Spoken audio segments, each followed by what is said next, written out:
pa magsalita si Dustin ay may isang lalaki maputi ang buhok ang sumunod na pumasok. Napanganga na lamang ako nang matitigan ko ang mukha nito dahil old version ito ni Dustin. Jack, ito na ang kanyang daddy. Malaking tao din ito at matikas pa ang pangangatawan na kahit may edad na ay bakas pa rin ang kagwapuhan nito. Dad, iho, totoong ang balita, may pamilya ka na. Hindi ito nakatingin sa kanyang anak kundi direkta sa akin. Bumaba din ang mukha nito at napatingin sa aming anak at halata ang pagkagulat sa mukha nito. My gosh, how dare you, Dustin? Paano mo itinago na may anak ka na pala? Bigla itong napatakbo paikot at mabilis na lumapit kay Trisha. Napatigil si Trisha at nagtatakang mukha nang mapaharap sa mommy ni Dustin. Oh my God, is this real? My gosh, I can't believe this. My beautiful granddaughter. Naluluhang yumuko ito. Why are you crying? Inosenteng tanong ni Trisha. Oh God, even your voice is like an angel. Sabay yakap nito kay Trisha. Baka sa mukha ni Trisha ang pagkagulat at pagtataka, ngunit hindi naman nagsasalita. Andito kami ngayon nakaupo sa malaki at malambot na sofa ni Dustin. Kaharap ang mommy at daddy nito sa loob ng opisina nito. Habang sa Trisha naman ay nakatulog na at nasa kabilang kwarto. Dahil sa sobrang pagod dahil pinanggigilan ng husto ng kanyang lola Alicia at lolo Miguel. First time daw nilang magkaapo kung kaya ganoon sila kasabik sa bata. Piningot pa nga sa tenga si Dustin ng kanyang mommy Alicia dahil sa sobrang sama ng loob dito. Pakiramdam ko ay nasa hukuman kami ngayon habang tinatanong ng mommy ni Dustin ang kanyang anak. Kaya naikwento niya ang pinaka-punot dulo ng aming unang pagkikita. Kitang-kita ko kung paano paghahampasin ng hawak na malaking pamaypay ni Mommy Alicia si Dustin sa sobrang frustration. Mangiyak-ngiyak pa ito habang inaalo ni Daddy Miguel. Napakawalang hiya mo, Dustin. Tumira ka lang mag-isa dito kung ano na ng kabalastugan ng mga pinaggagawa mo. Kanino ka ba nagmana, ha? Kung ako, sa Tanya, ay baka sinumpa na kita at hindi na nagpakita sa iyo habang buhay. Para itong batang ngumawa dahil hindi nito matanggap ang mga narinig. Habang si Daddy Miguel naman ay tahimik lamang pero kita ko ang disappointed sa anak. Niyayakap nito ang asawa para tumahan sa pag-iyak. Maski ako ay parang nahawa din sa pag-iyak ni Mommy Alicia. Hindi dahil sa nangyari sa akin kundi nahawa lang talaga ako sa pag-iyak nito. Nagiging emotional talaga ako pagbuntis. Habang si Dustin naman ay nakayakap ang kanang kamay sa aking bewang. Ramdam ko din ang pagpipigil nito na huwag din maiyak. Ang tagal-tagal na kitang hinihinga ng apo. Kung kani-kanino na kita inarereto para lang magkaanak ka na at pamilya. Pero wala pa din. Yun pala'y may ganito ng pangyayari. Kawawa naman ang apo ko. Napakagandang bata at napakatalino pero lumaki siyang walang daddy. Sumisinghot nitong salita. Ang sarap mong tuktukan sa ulo, Dustin. Singhal nito sa anak na nanggigigil pa rin. Shh, easy lang honey. Tama na, huwag ka na ma-stress. Natapos na ang nakaraan. Mag-focus tayo ngayon at sa ating future lalo na sa ating apo. At sa parating pa nating apo. Malumanay ngunit masayang boses ni Daddy Miguel. Parang may humaplos na mainit sa aking puso sa sinabi ni Daddy Miguel. Hindi ko akalaing napakabait pala ng magulang ni Dustin. Kung ano ay kinayaman ng mga ito ay ganoon naman kababa ang kanilang kalooban. Dahil madalas sa panonood ko sa TV, ang mayaman ay para lang sa mayaman at madalas ay kontrabida. Pero nagkamali ako dahil hindi mo talaga pwedeng husgahan ng tao hanggat hindi mo napapatunayan sa iyong sarili. Where's Agatha? Tanong ni Dustin. Napatingala ako kay Dustin. Teka, parang narinig ko na ang pangalang Agatha. Parang nabanggit na rin iyon minsan ni Nanay Lourdes. She's fine and busy. Pinipilit namin siya ng daddy mo na sumama dito pero ayaw niya dahil maboboring lamang daw siya dito. Pero sa tingin ko, pag nalaman niyang may pamangkin na siya ay biglang lilitaw iyon dito. Puro pagmumodelo pa rin ba ang nasa isip niya? Himutok ni Dustin. Ewan ko ba sa kapatid mong iyon? Parehas lang kayo, may mga sapak sa utak. Inis na ani Mommy Alicia. Kapatid pala ni Dustin si Agatha. Bulong ng aking kaisipan. So what's your plan, my son? Untag ni Daddy Miguel. I have a good plan for that, Dad. I'm just waiting for the perfect time. Anong perfect time ka dyan? Baka ubanin ka na, Dustin ay wala pa din. Baka samain ka lang lalo sa akin. Singit ni Mommy Alicia. Ako naman inapakurap-kurap na lamang ng mga mata dahil sa aking mga naririnig. Hindi naman ako ipinanganak kahapon para hindi maintindihan ang kanilang mga sinasabi. Umahon ang kunting kasiyahan sa aking puso. Paano niyo po ba nalaman ang tungkol dito? Si Nanay Lourdes? Tanong ni Dustin. Your cousin, Anton. Sagot ni Mommy Alicia. Naramdaman ko ang pagpisil sa aking bewang ni Dustin. Parang hindi nito nagustuhan ang sagot ni Mommy Alicia. Actually, siya ang sumundo sa akin sa airport. Pero ang driver na lamang niya nagatid sa amin dito dahil may biglaan siyang meeting with his client. Tom! Marahan na napamura si Dustin. Talaga naman mukhang mainit ang dugo nito sa kanyang pinsan. Sa guest room, tumuloy sila Daddy, Miguel at Mommy Alicia habang walang tigil sa pagtatanong si Mommy Alicia kay Nanay Lourdes patungkol sa kanyang anak. Hindi ko tuloy minsan mapigilan ang matawa dahil gigil pa rin ito sa kanyang anak. Kitang-kita ko din kung paano nito kausapin at titigan ng gusto ang aming anak na si Tricia. Mukhang magiging spoiled din ito. Hinayaan ko na lamang sila na mag-bonding. Nakahiga na ako nang tumabi sa akin si Dustin. Masayang niyakap ko naman ito at sininghot-singhot. Nakakaadik ang amoy nito kaya hindi ko tuloy maiwasang hindi ito kagatin. Nakakagigil kasi ang amoy nito. Masyadong masarap sa pakiramdam at hindi ko mapigilan. Napapaaray na lamang ito sa aking pinagagagawa ngunit hindi naman ako ginagantihan. Hanggang sa nakatulugan ko na lamang na nakasiksik ang aking muka sa leeg ni Dustin. Kakatapos lamang namin na magberyenda ng hapong ito at ako naman ay sobrang nabusog. Sa totoo lang napakagana kong kumain ngayon. Dahil na rin hindi lang ako ang kumakain pati na rin ang baby ko sa tiyan. Napapadalas tuloy ang kain ko. Pakiramdam ko ay bumibigat na ako. Ang sarap pa naman lagi ng iniluluto ni Chef na kahit na anong request ko ay niluluto nito. Hindi naman umaangal si Dustin at madalas pang panay haplos sa maliit ko pang tiyan. Wala ngayon si Dustin dahil kinailangan na siya sa kanyang kumpanya. Pumayag naman din ako dahil nakakasawa din pala siyang kasama. Simula din ang dumating ang parents nito ay hindi na umalis sa mga ito at mananatili muna dito hanggang sa mga anak daw ako. Kaya madalas ay palaga akong may kausap. Napakasarap kakwentuhan ni Mommy Alicia, habang sa Tricia naman ay walang humpay din sa kakadaldal. Naman na siguro ni Tricia sa kanyang momila. Yun ang kanyang tawag dito, habang si Daddy Miguel naman ay palagi lang na nakadikit sa kanyang asawa. Matagal na pala itong retirado sa kumpanya kung saan pinalitan ni Dustin at nag-enjoy na lamang ang mag-asawa na manirahan sa ibang bansa. Habang ang bunsong anak nito na si Agatha na nagra-ramp model, 4 na taon lamang ang agwat ng edad ng mga ito. Nagulat ako na ipakita ni Mommy Alicia ang magazine kung saan naka-front ang anak nito. Hindi ko akalaing sobrang ganda nito at sikat sa isang fashion show. May pagkahawig din kay Tricia ang mukha nito. Napipicture out ko na sa paglaki ni Tricia ay kamukha nito ang kanyang tita Agatha. Ipinakita din ni Mommy Alicia ang ilang pictures nung sila ay mga bata pa. Wala palang pinagkaiba ang mga mukha ng mga ito dahil parehas gwapo at maganda kahit mga bata pa lang. Napahaplos tuloy ako sa picture ni Dustin nung 5 years old pa lamang ito at nakahubad baro habang nagsuswimming. Parang gusto ko ang mukha nito paglabas ng baby namin. Kahit hindi ko pa alam kung babae o lalaki ang magiging anak namin ay gusto ko ang hulma ng mukha ni Dustin. Kaya siguro lagi ko siyang sinisinghot dahil pinaglilinhan ko siya. Nung panahon ay pinagbubuntis ko sa Tricia ay sobrang masalan ako nung panahon na iyon at madalas ako magkasakit. Siguro dahil na rin sa stress ako nung panahon na iyon kaya nahirapan ako sa pagbubuntis. Kasalukuyan ako nagpapahinga sa may veranda. Gusto ko ang view dito dahil may magandang sofa na napakalambot at napakadami pang magagandang bulaklak sa paligid. Sobrang lamig pa ng hangin na kay sarap sa pakiramdam. Nakaka-relax at parang kay sarap matulog. Iha anak, dadalhin ko muna sa aming kwarto ng aking apo dahil gustong-gustong makapag-video call ni Agatha. Untag ni Mommy Alicia habang hawak nito sa kaliwang kamay si Tricia. Sige po Mommy. Ngiti ko kay Mommy Alicia. Nung una ay alanganin pa ako na tawagin ito sa tawag ng Mommy dahil nahihiya ako. Pero dahil mapilit ito ay nasanay na lang din ako. Ay Mommy! Malawak na ngiti ni Tricia. Sunundan ko na lamang sila ng tingin habang papasok sa loob ng kabahayan. Ako naman ay komportableng nakaupo lamang dito dahil paborito ko ditong tumambay. Kung pwede lang ay dito na lang ako habang buhay. Napapikit ako habang nakasandal.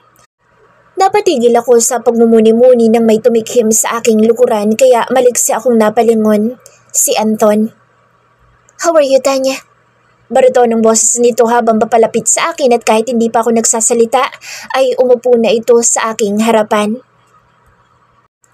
I'm good. Sagot ko. Tinitigan ako nito habang nakatukod ang dalawang siko sa kanyang magkabilang hita. Seryoso ang mukha nito kaya medyo nailang ako sa itsura nito. Ikaw, kumusta ka na? Tanong ko para maalis ang pagkailang ko dito. Sa totoo lang, 1 buwan na ata kami nitong hindi nagkita. At napaka-epic pa last time dahil kay Dustin. Nagkibit-balikat muna ito bago sumagot. Still fine, but definitely broken inside. Malungkot na sabi nito. Kita ko sa mukha nito ang sakit na nararamdaman. Nakaramdam tuloy ako dito ng habag dahil alam ko naman dahil sa akin kaya nasaktan ito.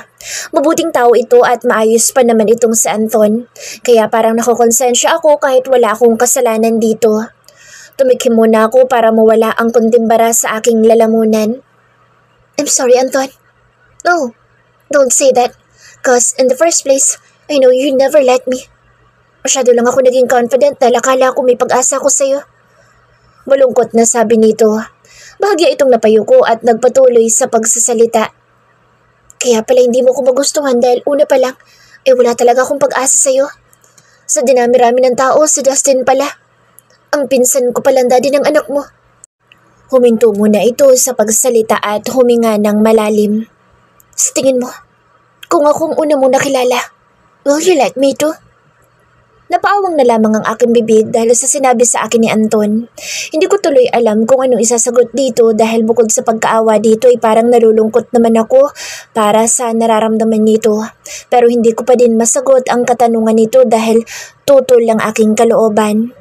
Napangiti lamang ito nang mapakla sa akin at napapailing. I'm sorry. I've been asking you such a dumb things question. Anton, mahina akong tawag dito. Gustong gusto ko maging tatay ng anak mo para magkaroon siya ng matatawag na daddy. But it turns out, she is my niece. Dustin is very lucky all his life. Kahit na nakangiti ito sa akin ay bakas pa rin ang kalungkutan sa mga mata nito na hindi maitatago ang totoong nararamdaman. I'm sorry to hurt you, Anton. Napakabuti mong tao at gwapo din. Makakahanap ka ng taong mas deserve ng pagmamahal mo. Sana katulad mo siya, Tanya. Hirit nito. Napataas tuloy ang isang kilay ko dito. Alam mo ba na ilang beses kong kinulit si Dustin kung paano kayo nagkakilala? Pero umaloko kong pinsan ay iniiwasan ako. Ilang beses kitang tinawagan ngunit hindi na kita makontak man lang. Kailan ko lang nalaman na nandito ka pala. Niya itinatago sa mansyon niya. Nung minsan na bumisita ko dito at sabi ni Nanay Lourdes ay magkakasama kayong pamilya. Sumama tuloy ang loob ko. Kaya isinumbong ko kina Auntie Alice at Uncle Miguel. Natatawa nitong pagkakasabi. Ilang sandali lang ay natagpuan kong aking sarili na masaya muling kakwentuhan sa Anton. Maganda kasi itong kausap at puro may sense at katatawanan. Siguro nga kung itong una ko nakilala ay baka may pag-asa ito sa akin. Pero siguro nga magkaiba kami ng kapalaran. Tanging mabuting kaibigan lamang meron na pwede kami lalo na't pinsan nito ni Dustin. Nabitin ang masayang pagtatawanan namin ni Anton nang may isang boses na umalingaw-ngaw na kilalang kilala ko. What the dumb shit!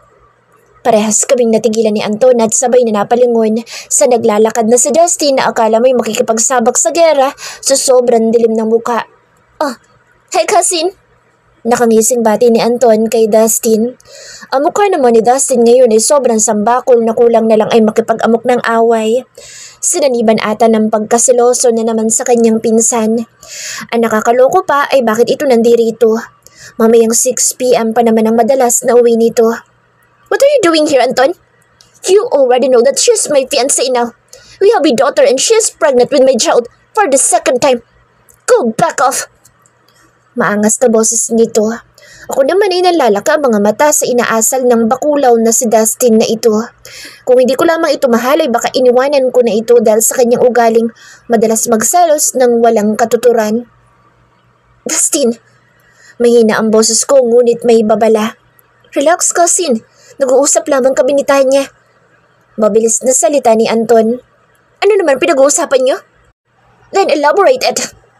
Maangas na wika ni Dustin. Nasar tuloy ako sa inakto ni Bakulaw kung kaya inapatayo ako sa aking pagkakaupo at nakurot ko ito sa kanyang tagiliran. Nakakaasar ka talaga, alam mo yun? Ang saya-saya na usapan namin ng pinsan mo, bigla kang susudpot at magagalit. Diyan ka na nga, ang pangit mong kabonding. Sabay talikod ko at nagmarcha ng paalis. Hindi na rin ako nagpaalam kay Anton dahil nawala na ako ng gana. Sweetheart, wait! Rinig ko sigaw ni Dustin ngunit nagkunwari akong walang naririnig. Katatapos labang namin mag-dinner at nandito ako ngayon sa kwarto ni Tricia.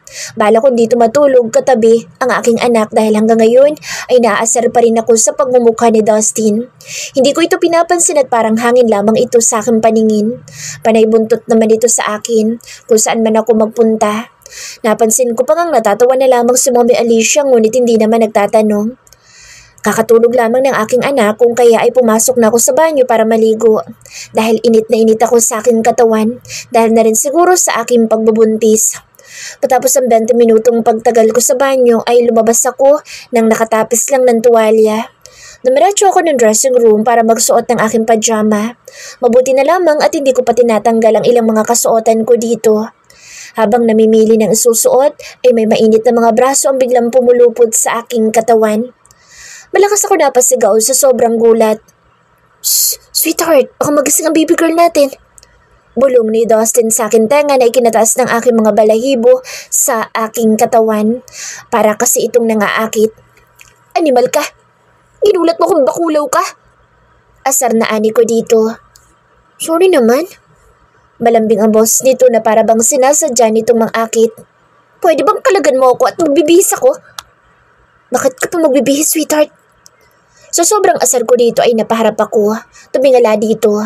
Parang iba sa pandinig ang mga pinagsasasabi nitong bakulaw na ito.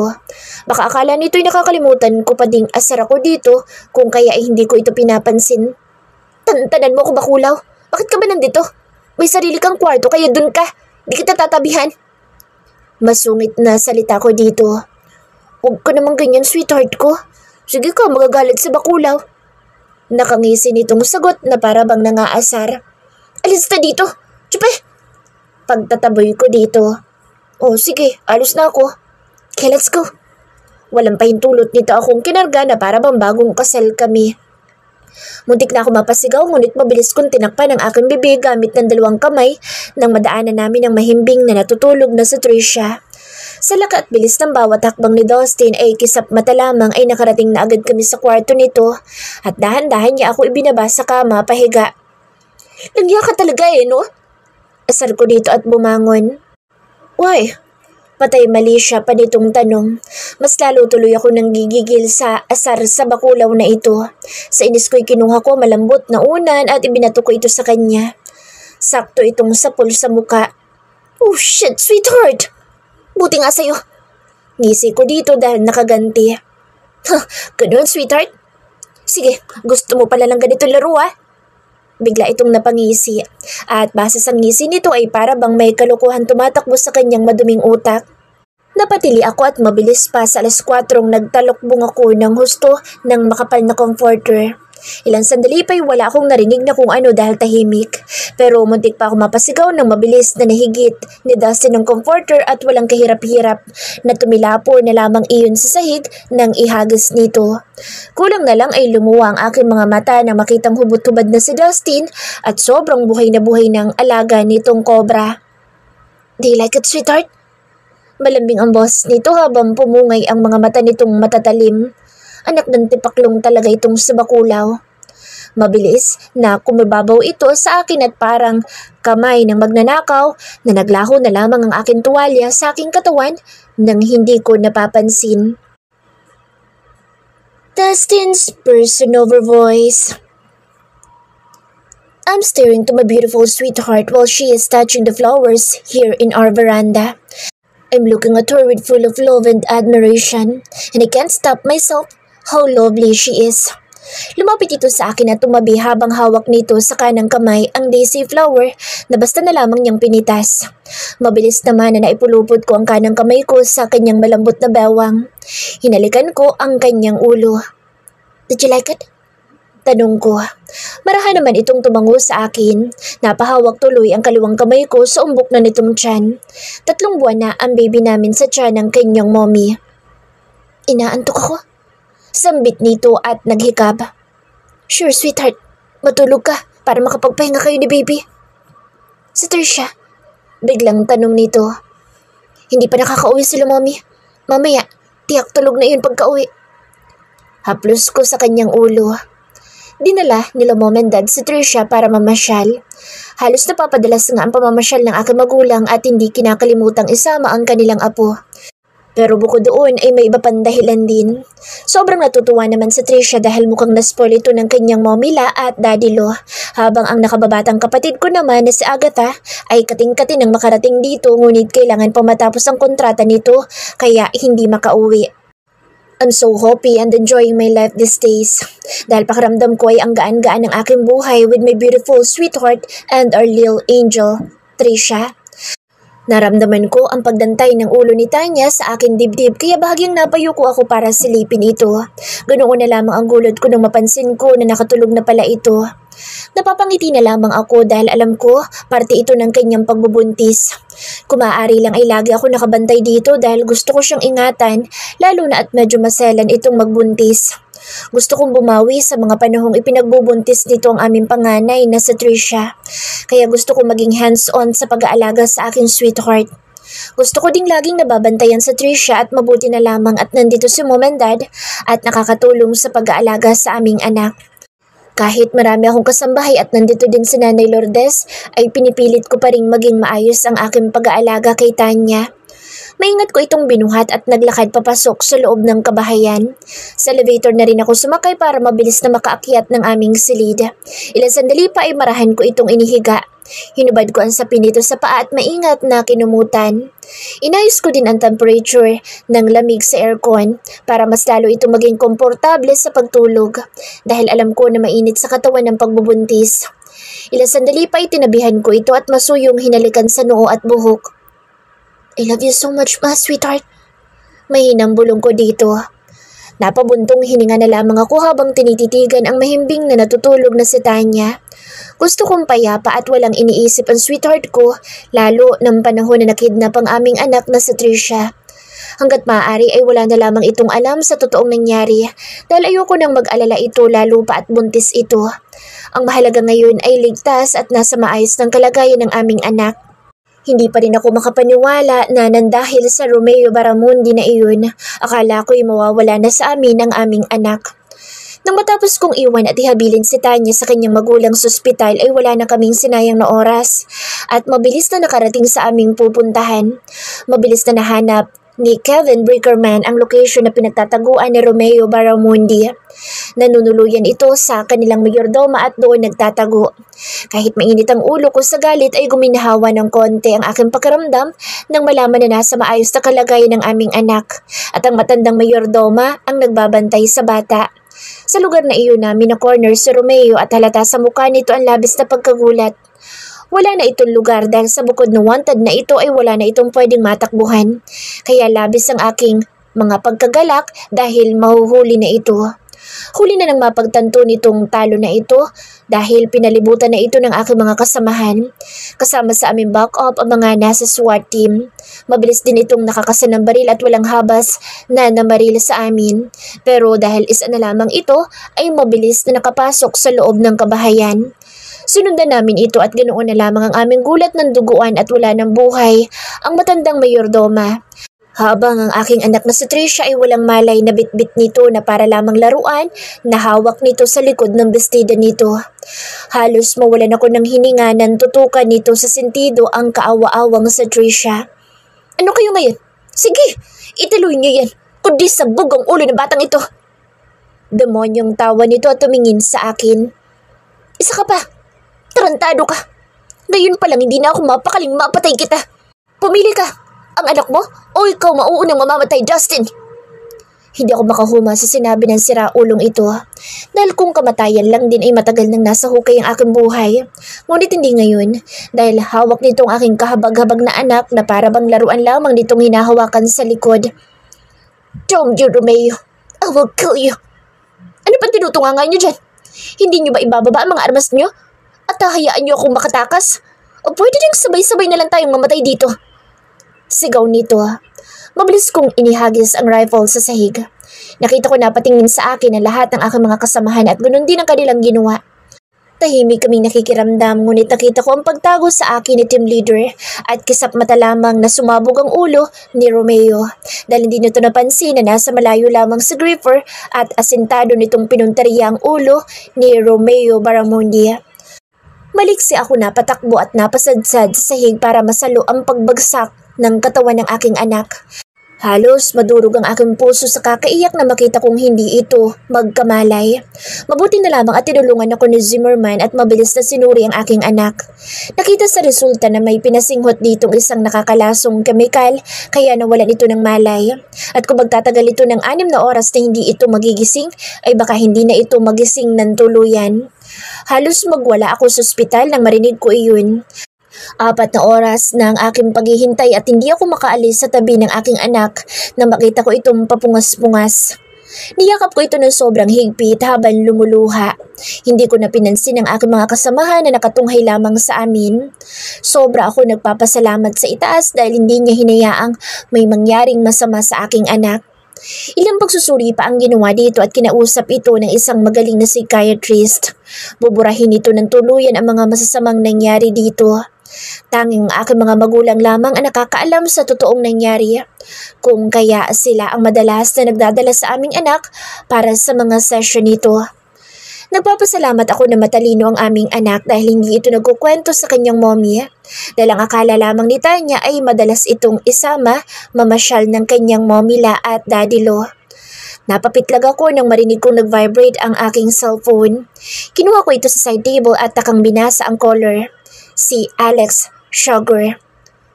What? Bungad ko sagot dito. Let me in before I die. Basag na boses nito. Napabangon ako at napaunat ang aking likod sa pagkakarinig. Mukhang may problema ito. Where are you, buddy? I'm here, in your minibar. Shit, mabilis kong pinatay ang tawag at tumayo. Hinalikan ko muna sa noo ang natutulog na si Tanya bago ako lumabas. Ilang sandali lang ay nakita ko nakayukyuk sa upuan at umiinom ng beer si Alex sa aking minibar. Inisang lagok niya lamang iyon at pabagsak na inilapag. Feeling may-ari ito ng bahay. San kaya kumukuha ito ng kapal ng muka? What's that, asshole?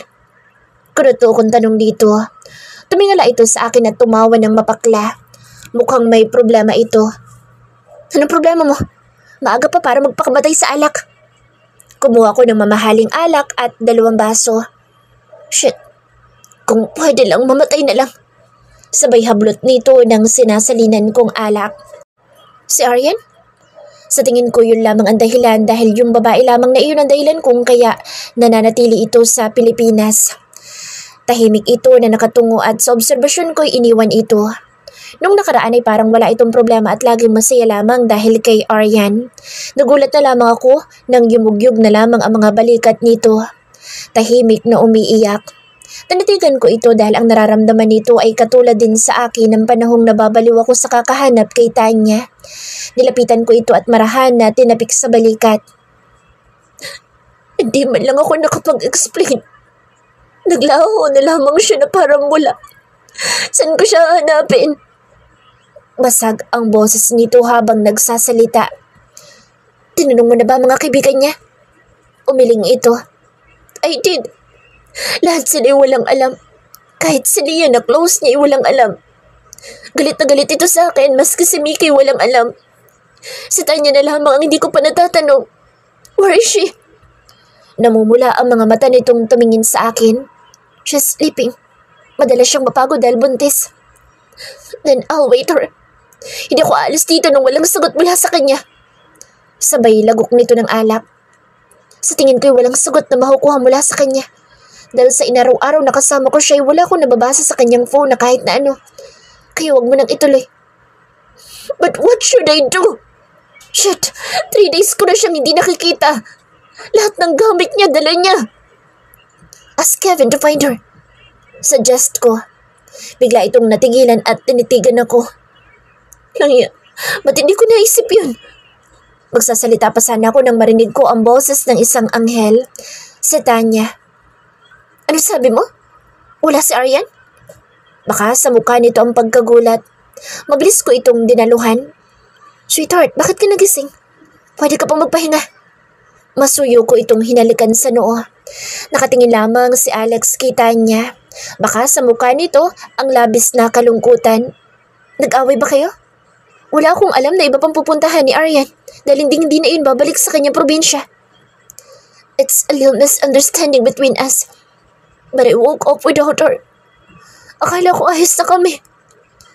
Mahina ang boss nito. Nagpipigil itong umiyak sa harap ni Tanya ngunit namumula naman ang mga mata. Please find her. Wala siyang ibang kamag-anak o kakilala bukod sa aming magkakaibigan. She has a very strong personality. Pero ang aalis siya nang walang paalam sa iyo ay tiyak na malalim ang pinagmulan. Kung ano man ang pinag-awayan ninyo, please lang, iuwi mo siya ng maayos. Biglang humikbi si Tanya. Sweetheart, mabilis kong nayakap ito. Alam kong sensitive ang mga buntis kaya inalo ko ito. Hanapin mo siya, Alex. Nakita ko na napayo ko at nakakuyom ang mga kamao ni Alex. Maya-maya pa'y tumayo ito. I will find her. Thank you. Mabilis na lumabas ito ng bahay at narinig na lang namin ang pagharurot ng sasakyan nito.